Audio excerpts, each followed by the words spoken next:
My name is Carl Anthony, and I work in the automotive industry in Detroit. Sometimes that work encompasses future vehicle technology, and that's what we talk about here, for the most part anyway. This is AutoVision News Radio. When Ed Olson, co-founder and CEO of May Mobility, told me he grew up in Bloomington, Minnesota, I went back to 1992, the year the Mall of America opened its doors.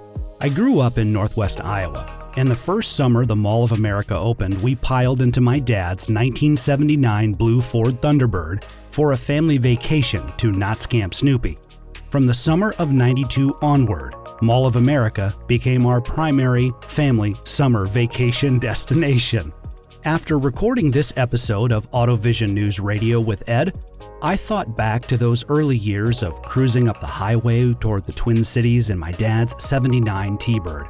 I remember, one, the hood of that car being very long, but I remember my dad being adamant about not exceeding the 55-mile-an-hour speed limit and keeping a watchful, vigilant eye on the road so we would be safe, because driving can be unpredictable. We didn't know it then, and we didn't have a term for it, but my dad was watching for edge cases. Among the core philosophies of May Mobility is this idea of addressing the unpredictable nature of driving through a remarkable innovation known as multi-policy decision-making, or MPDM for short. And from there, May Mobility's vision of providing accessible transportation to everyone begins to take shape. From ADAS to electrification. This is AutoVision News Radio with Carl Anthony in Detroit, Michigan. Autonomous vehicles have been part of Ed Olson's life for over 2 decades. Before May Mobility, he co-led autonomous vehicle development at Toyota Research Institute and helped develop autonomous vehicles at Ford Motor Company. A professor of computer science at the University of Michigan, Ed's passion for the field started in 2nd grade when he began writing software. After high school, Ed spent 13 years at MIT, earning a PhD in electrical engineering and computer science. And while I was there, I was really fortunate to be there during the DARPA Urban Challenge, which was one of these seminal events in the autonomous vehicle space. Multiple cars driving around, interacting with each other. There were stunt drivers on site. It was an amazing experience. I graduated, got my PhD, went the academic route, which brought me out to Ann Arbor, Michigan, where I joined the faculty in the computer science department. And I did the usual sort of faculty things. I wrote a lot of papers, worked with a lot of great students, got tenure, but I got antsy to get back to those autonomous vehicle days. And so started working with Ford as a principal investigator on their autonomous vehicle team for a number of years before I got recruited over to Toyota Research Institute, was co-director of autonomous driving there. And at this point, you might think, hey, you've got this PhD professor, egghead guy. He's at Toyota Research Institute. We had $1 billion budget to go build the world's best autonomous driving team, but it wasn't for me. I felt like I had a deep need, not just a desire, but a need to put this technology into practice, to build a business, to solve real world problems, to commercialize it. That led me to start May Mobility in 2017.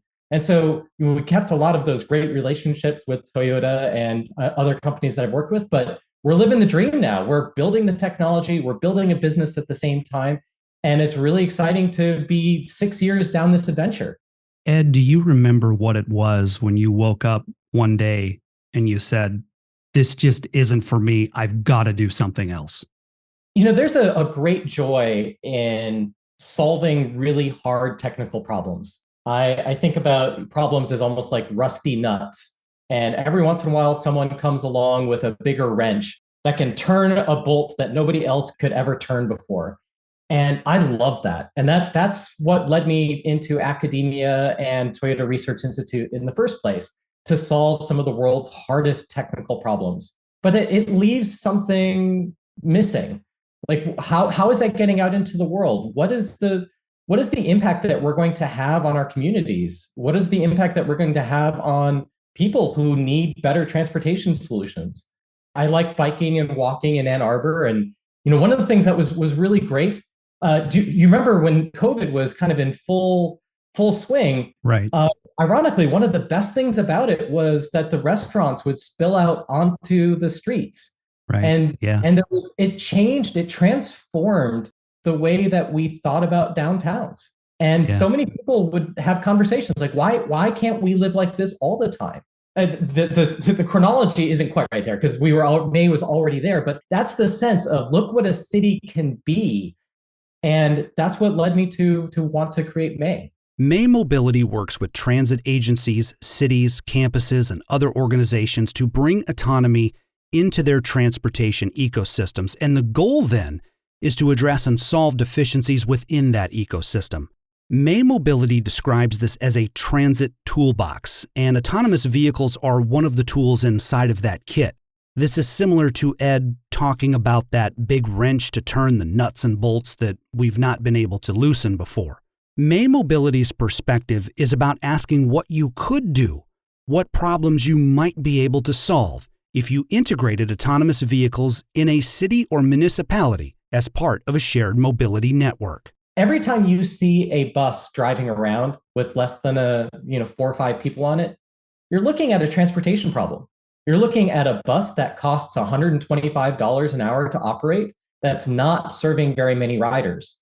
And oftentimes those routes have really long wait times too. So the passengers that are on them waited for 60 or 90 minutes to get on that bus.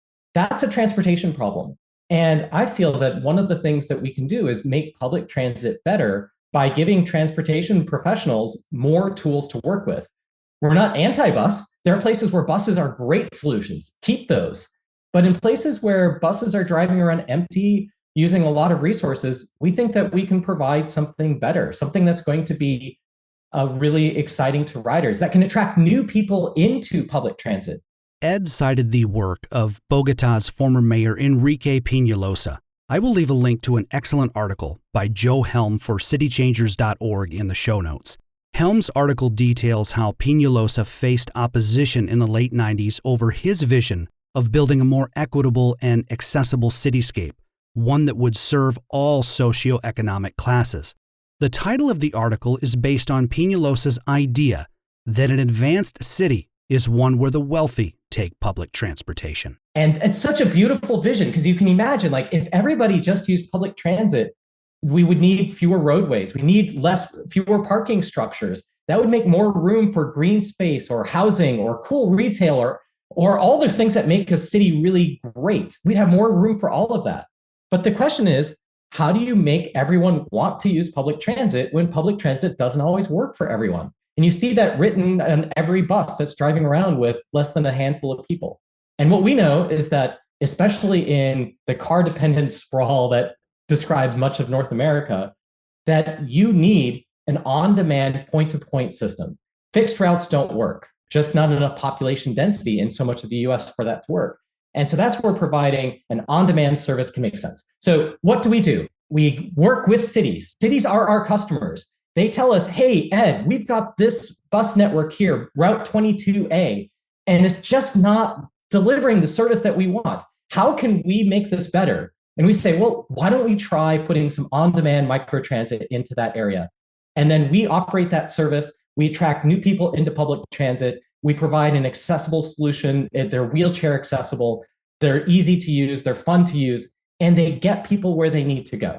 If plugging autonomous vehicles into a larger mobility ecosystem can help us usher in all the things we've been discussing, the next question is, how do you empower and equip that autonomous vehicle for such a task?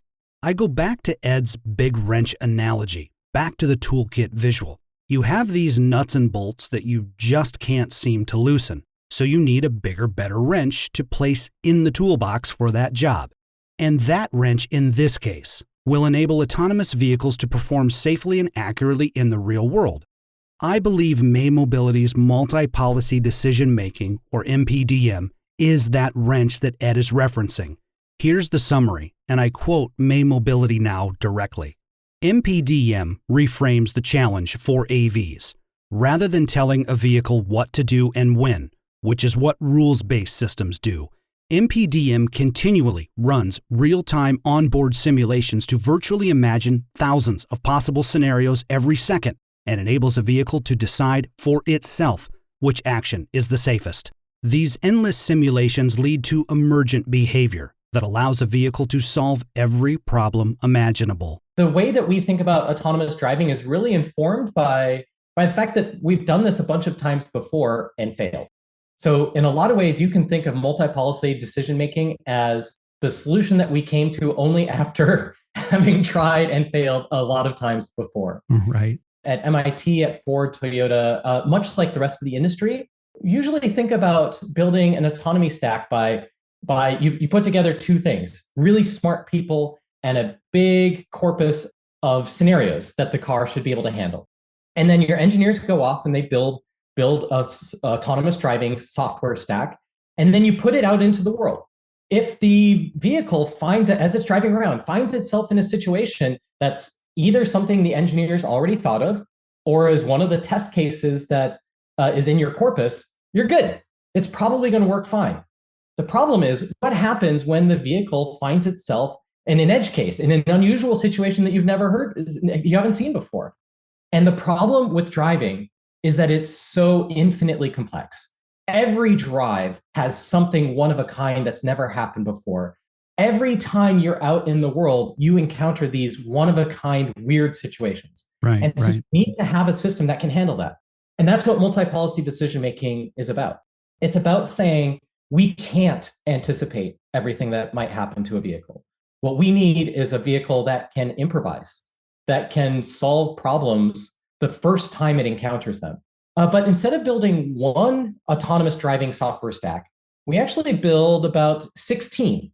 Okay. Each of which is independently a little bit simpler, quite a lot simpler than the kind of thing that a Waymo Cruise might build. And then this is where things get really interesting. We have a simulator on the car. And as the car is driving around, it runs a tournament across all 16 of those different autonomy stacks and says, which one of these is actually the right one right now? And this is really cool because our engineers never say, use policy number 3 at a red light. You use policy number 12 when there's a pedestrian in the intersection. We run them all. And the simulator's trying them out. It's playing them against each other, imagining all the things that could happen. What would happen if that pedestrian stepped into the street? What would happen if the traffic light turned yellow at just the wrong time? And we can imagine all of these scenarios, and we can score all of the policies and give each one a safety score. And we can pick then the policy that solves that problem, even if the engineers never thought of that situation before. I mentioned my father driving us to the Mall of America on our family vacations in the early 90s, and my father's relentless commitment to never drive faster than 55. I've started to realize as I sail into this ocean of middle age, and I still need to work on my boat a little bit, but my father played a significant role in why I value automotive safety for that reason, that he was such a careful driver. For Ed, his father played an important role in why he values accessible and equitable transportation. When my father was struggling with dementia, he needed a ride everywhere. And that had a trickle-down impact, not just on him, but our entire family, because there was nothing else, no other way for him to get around. Creating accessible vehicles doesn't just benefit them, it benefits their families, it benefits their communities, it benefits everybody. Even for people who may not have a disabled person in their family, imagine how much more confidence you have that your quality of life can continue even if you were to get into an accident, because those capabilities, those resources are going to be there for you. This is good for our society as a whole, even for people who don't use it. Although Ed and I talked a lot about autonomous vehicles, I was keen to hear his thoughts on electrification. Recently, I had the opportunity to interview Benjamin Krieger, the Secretary General of CLEPA, the European Association of Automotive Suppliers. I will leave a link to that in the show notes, but one of the things CLEPA advocates for is technology openness regarding electrification. It's the idea of keeping an open mind to other propulsion systems in situations where electrification isn't, or maybe not yet, the ideal solution. What was interesting is how Ed has a similar viewpoint. I think it's really clear that the world is going to be around EVs. EVs have huge amounts of advantage in terms of sustainability, environmental friendliness. They're also easier to control from an AV perspective. But imagine that you're a small city looking to deploy a fleet of vehicles. Right now, you might have diesel buses, which produce a huge amount of particulates and carbon dioxide. Should you go directly to EV? Maybe, but pause. Are you really ready to invest several $1 million in infrastructure to build a charging grid so that your entire fleet of vehicles can be recharged at the same time? Are you really prepared to have your vehicles down for several hours a day because they got to be plugged in to recharge? When you think about, for example, a hybrid vehicle as an interim solution, it's not a pure EV, but versus that diesel vehicle, you're getting 90% of the environmental benefit. You're getting a vehicle that is inexpensive, super reliable, well understood, where anybody can maintain it. When it comes back to the depot and the gas tank is empty, you can fill it up in 5 minutes and cycle the vehicle back into service. That means higher asset utilization. It means you're getting more for your money. And it can help you pave the way to that transition for EVs down the road. Now, we are super bullish about electric vehicles, but we're also really pragmatic about a lot of cities today are probably better served by a fleet of hybrid vehicles in terms of their overall economic impact. As our conversation came to a close, I asked Ed, what is the legacy he would like to leave at the end of his career? What we want to do is we want to change the way that cities are built. This is not something we're going to do in the next year or two. What I'm excited about is seeing some of those transformations beginning. It could start with statistics about, what percentage of US families own 2 cars, and watch that drop down to 1-car families. Every time you convert a 2-car family into a 1-car family, you're reducing the number of parking spaces you need, but you're also saving those families money. Every time you see a parking structure repurposed into something more beautiful, that's a huge win for us. Every time you see a streetscape that reduces the amount of lanes and the on-street parking so that those restaurants can spill out onto the sidewalk. But the real transformation, we have built ourselves for the last 70 years into a car-dependent sprawl. And we're not going to undo that in a handful of years. So May Mobility we need to put our noses down, we need to grind away, solve these problems, and over time, we'll see the benefits of the transformation of the cities around us. And my personal goal is to be the right person to be the CEO of May for years to come. But when the time is right for someone else to be the CEO, I hope that we will continue the mission and the vision, and that I'll continue to be able to watch the growth and the success and see that vision come to life. See the show notes for more resources and information on everything we covered here. AutoVision News Radio is available on Spotify, Apple Podcasts, Podbean, and more. In Detroit, alongside Ed Olson, I'm Carl Anthony, AutoVision News Radio.